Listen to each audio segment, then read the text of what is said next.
La vie et la mort de Yves Boisset. Aujourd'hui, nous rendons hommage à Yves Boisset, réalisateur français décédé le 31 mars 2025 à Levallois-Perret. Né le 14 mars 1939 à Paris, Boisset était reconnu pour son cinéma engagé, abordant des thèmes sociaux et politiques avec une rare intensité. Wikipédia, l'encyclopédie libre. Les débuts d'une passion cinématographique. Dès son plus jeune âge, Yves Boisset se passionne pour le 7e article. Il débute en tant que critique de cinéma et collabore avec Bertrand Tavernier et Jean-Pierre Coursaudon sur l'ouvrage 20 ans de cinéma américain. Cette immersion dans l'analyse cinématographique le conduit naturellement vers les plateaux de tournage, où il officie comme assistant réalisateur aux côtés de figures emblématiques telles que Jean-Pierre Melville et Sergio Leone. Ces expériences forgent sa vision du cinéma et affinent son approche narrative. Un cinéma au service de la dénonciation sociale. En 1968, Boisset réalise son premier long-métrage, Copland sauve sa peau.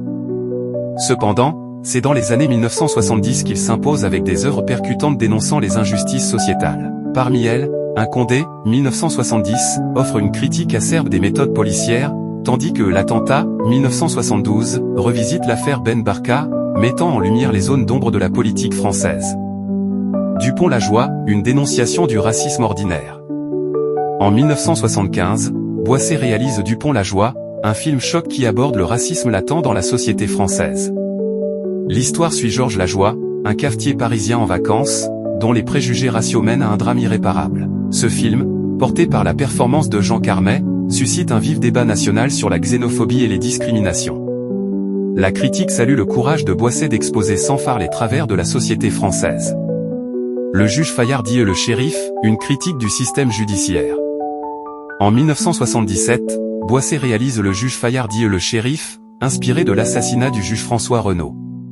Le film dépeint un jeune juge intègre, interprété par Patrick Dewaere, confronté à la corruption et aux collusions entre le milieu politique et le crime organisé. La sortie du film est marquée par des controverses, notamment une censure imposée par le service d'action civique, SAC, obligeant Boisset à modifier certaines répliques.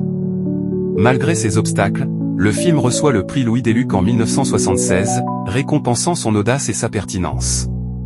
Wikipédia, l'encyclopédie libre. Des œuvres variées et engagées.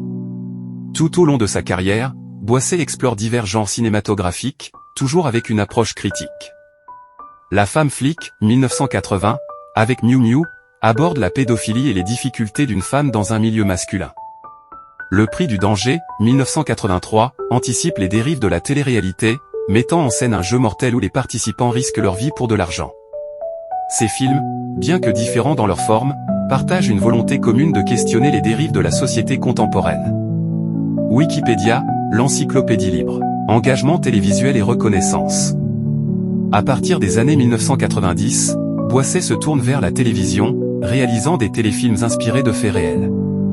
L'affaire Seznec, 1993, et l'affaire Dreyfus, 1995, témoignent de son intérêt pour les erreurs judiciaires et les injustices historiques. Ses œuvres lui valent plusieurs distinctions, dont 2 7 d'or en 1994 et 1997, récompensant son travail de réalisateur et de scénariste. Un héritage cinématographique indélébile. Yves Boisset laisse derrière lui une filmographie riche et engagée, reflet de son combat incessant contre les injustices et les abus de pouvoir. Son cinéma, à la fois populaire et critique, continue d'influencer de nombreux réalisateurs contemporains. En 2011, il publie son autobiographie, La vie est un choix, offrant un regard introspectif sur son parcours et ses convictions. Yves Boisset demeure une figure incontournable du cinéma français, un artiste qui a su utiliser son art pour éveiller les consciences et provoquer le débat. Son œuvre, empreinte de courage et de sincérité, restera une source d'inspiration pour les générations futures. Merci de nous avoir suivis. Si vous n'êtes pas encore abonné, veuillez vous abonner et activer la cloche des notifications pour ne rien rater.